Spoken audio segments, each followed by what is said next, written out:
Go. Welcome and thank you for joining us in today's first ever episode of Etter+Ramli Insights 2022, Understanding the Best Practices in Buying NetSuite. My name is May and I'm the Marketing Manager at Etter+Ramli. We're independent client-side managed success provider to the NetSuite community. Just a little housekeeping before we get started. This webinar is recorded and will be posted on Etter+Ramli's website and official LinkedIn page. Everyone is muted and webinar administrator notifications will be disabled as well to ensure there will be no interruptions during the webinar. Chat will be disabled for this session to adhere to data privacy. If you have any questions, we will have time for them at the end of the session. And in any case, if you're not able to ask or relay any concerns, you may send us an email to success@etterramli.asia. This presentation deck for today's webinar will be sent to participants and you may email to request for a copy at success@etterramli.asia. We definitely want to know your comments and inputs about this webinar as we try and improve what needs to be, or if you have any topics in mind that you may want for us to have on the next webinar, we would love to know. A link to the survey form will be sent to your email, so we hope you can fill that one out. So we're hoping to get everything done within 20 minutes. We hope you enjoy this knowledge sharing session we prepared for you today. Now, for today's topic, it's focused on a very basic problem. According to Gartner, 75% of all ERP implementations, and quite frankly, CRM, fail to achieve the initial objective. And essentially, it starts with ineffective buying process. Here to talk more about it is our presenter today. He's a managing partner and founder of Etter+Ramli, who has been around the NetSuite community for roughly 20 years. He facilitated NetSuite's global rollouts, deployed into 32 countries, and run through 100 implementations as well. He has been a client of NetSuite and has run a successful NetSuite partnership in Asia, all of which made him adept with NetSuite at both a user and vendor level. It's an honor to work with him and my pleasure to introduce Todd Kimsen. Todd, take it over. Thanks, May. I really appreciate the introduction. Hi, everybody. Hopefully, we've got some good lessons learned for you to think about in this session. As May's mentioned, I've been around a while and I understand, quite frankly, all of the different perspectives. Okay, so just before we get started, I want to let you know a little bit about Etter+Ramli. We're a managed success provider to the NetSuite community. We really work as agents for change at all stages of the subscription lifecycle. That term managed success might not be overly clear or abundantly clear. It's a mashup. Managed services, admin, first line user assistance, etc., plus success, taking care of future upgrades and utilizing the system fully is what we call managed success. Additionally, probably more familiar, but all the same, when you are a subscription customer, you've got a life cycle. You need to buy it, you need to deploy it, to put it into action. You need to grow with it. Otherwise, you let a value gap grow. And then, of course, at some point in the future, you may choose to abandon the system as well. Today, we're talking about buy.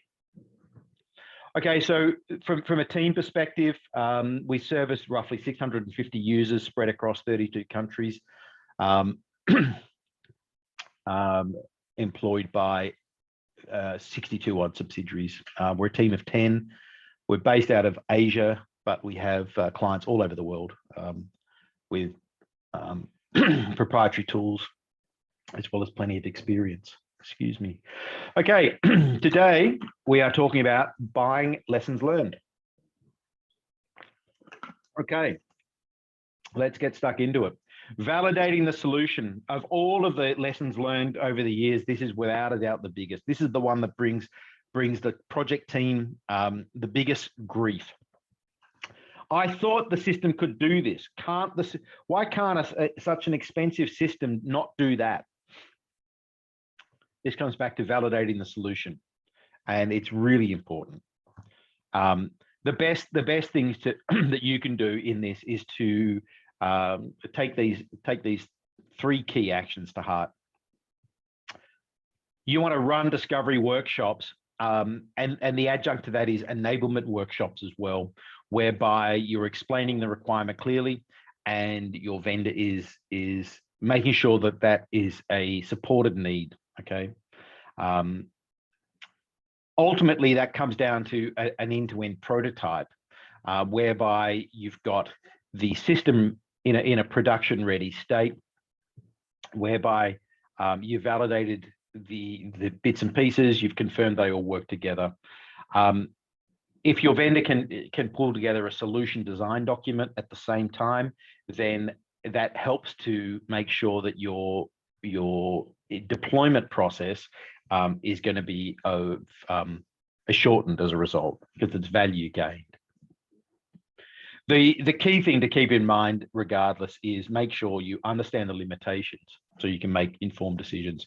NetSuite's a terrific system. I wouldn't have chosen it to be a hallmark of my career for so long, but it's a system and it has limitations, and those limitations need to be understood for you to make good buying decisions. The second lesson learned is to establish an effective team, a client-side team. This is really important. When the client-side team is effective, there is so much more potential to make things work well. Picking that team is incredibly important. The users have to have a growth mindset. They have to have transferable skills, and they have to be process orientated. If they have two of those, but not the third, it can create problems. One of the team members we had in a project had terrific transferable skills, was very process orientated, but was so wedded to their last system, he couldn't see the wood for the trees, wouldn't adjust, therefore no growth. Others had all the growth, but none of the transferable skills or process. So it's really important, all three of these have to be present. And if they are present, you're on a good path. Executive buy-in is another area where projects can go horribly awry. And it really speaks to the executive version of validate the solution. When executives understand the full capabilities of the suite, they may not be in the detail of how the process is how the data is being managed through the process, but they understand the full capabilities of the suite.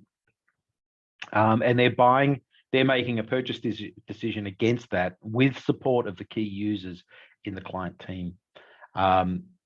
They have got a full appreciation for the KPI dashboards. Maybe they don't work out of the box because the data needs some more customization or something like that, but they have an appreciation of what they want to do, and they're able to articulate that back to the implementation team to make sure that the data structure is accommodated for. And of course, the last thing is that they understand the subscription lifecycle, and they understand the different commercial triggers that exist within that, and we'll talk about that later. Okay, contracting methods. So over the years, we've supported quite a few clients in different stages. And the contracting method they chose is almost always part of the problem. So let's talk about the options that are available. Time and material is obviously pretty straightforward. The vendor bills for the time, and the customer, or the time and the materials used, and the customer accepts that. If the customer has good internal controls and they know who's attending, why they're attending, what they're doing, and they're running the project, it can be quite effective. If they don't do that and they let the client and they let the vendor do, it can be a runaway and a disaster. So without a doubt, time and material, the risk and the reward sits with the client. Okay, on a fixed bid, it's the reverse. The risk and the reward sits with the vendor. They detail what they're going to do. We're going to do 3 discovery sessions. We're going to do this much configuration, et cetera, and when things go beyond that, then they move into change control land. The risk and the reward sits with the vendor. It's very clear. The client if the client is ready, then the bid will be what the price is. If the client is not ready, then they will again have an escalating budget. Just be mindful about those two things. because they're really important. The last one is Coach DIY. Quite frankly, this is the area where we tend to deal in because we are client-side enablers of change. So we supplement teams with the depth of skills they need to get the job done. Maybe it's functional skills in advanced features like advanced manufacturing, who can supplement the company's internal team. We do it for a number of clients, and we fill those teams out with the skills they need. Additionally, project management in SaaS deployments can be a little bit different. So the Coach DIY really comes down to providing the additional depth of skills you need so that you can do it all yourself, which is very possible. Okay, commercial discount. So ultimately, NetSuite is a subscription. It works as a subscription every year. Every quarter or every year, you get to pay them some money, and they give you a service in exchange. And of course, the commercial parts are driven by really 3 core things and a 4th, which I'll talk about. The discount. So your initial discount is really important. As a general line in the sand, that initial discount is likely to never be improved. Okay, so to that end, it's really important to get a discount that you're comfortable with, and quite frankly exceeds your expectations, because at your next renewal, a thing called uplift will be applied, and uplift is a change on that discount, which is normally tied to inflation of some description, which is of course topical today. So over time, that discount will become less and less and less. So be aware of those. There should be some expectations around them. The last thing there, the image is a little bit misleading. It's not terms of payment. It's about the term of the service, as in the duration of it. Because it is a subscription, normally the shortest term is 1 year, and the longest has changed over the years. I once did a 10-year deal, and others of different makeups. The key thing about the term that you need to know is really how much do you buy initially and how much do you buy later on, and that all depends on the depth of your pre-sales cycle. So if you've done a terrific pre-sales and you feel very confident about the solution and that it's going to meet your needs long term, then maybe go for a longer term. If you feel like the solution is not yet validated, maybe go for a shorter term. The risk and the reward on this one is really with you, but they will try and balance it with the discount and the uplift, etc. The last key action for you to think about is that the subscription is built on the different modules, users, and subsidiaries that you're going to need inside of your account. So to that end, just as a helpful tip, I always like clients to keep that subscription to an absolute minimum while they get through their deployment stage, and then they add on the users or the modules that they need at the time of go live. Once you've bought NetSuite, you can always add modules into it. Once you've bought modules, it's difficult to take them out. So, sorry, it's difficult to take them out without upsetting the commercial environment. So my feeling is you want to be really, really careful about adding in more than you really need today.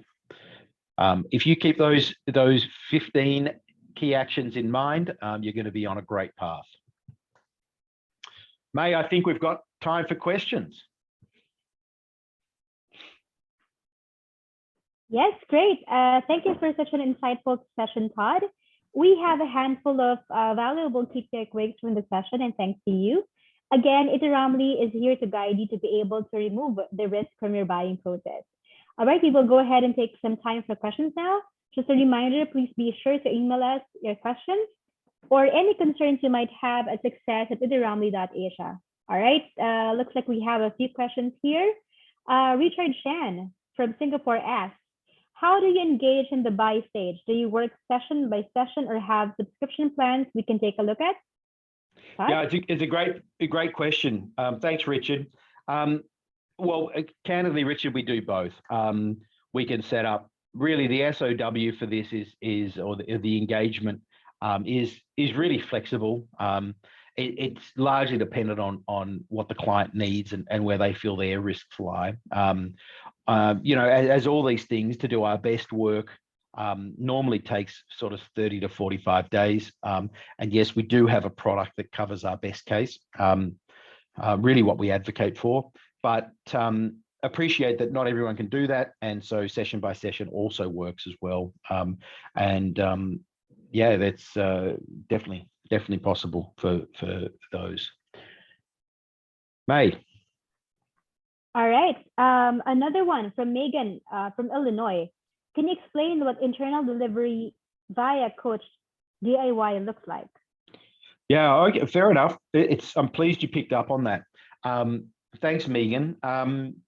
So what does coach DIY look like? Well, if the business has got a good internal team and they feel pretty confident with that they know what they're doing and what they really need is just some depth of skills around NetSuite, as well as maybe some additional program or project management expertise. That's really what we do. We supplement those teams with the skills that they need. We're not fixed as an individual, we're fixed as a team. So the way we engage throughout that process is on a blended basis of different skills that are needed to fill out the process. We can be more or less do that for the client, or support the client with a vendor doing the work as well, just to provide extra depth and to keep the vendor honest, for want of a better phrase. That's great. That's great. Okay. Another one from Kendall from Arizona.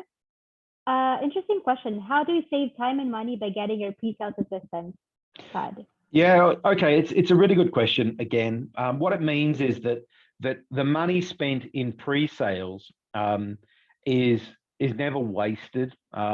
Whatever is learnt from it is usable during implementation, so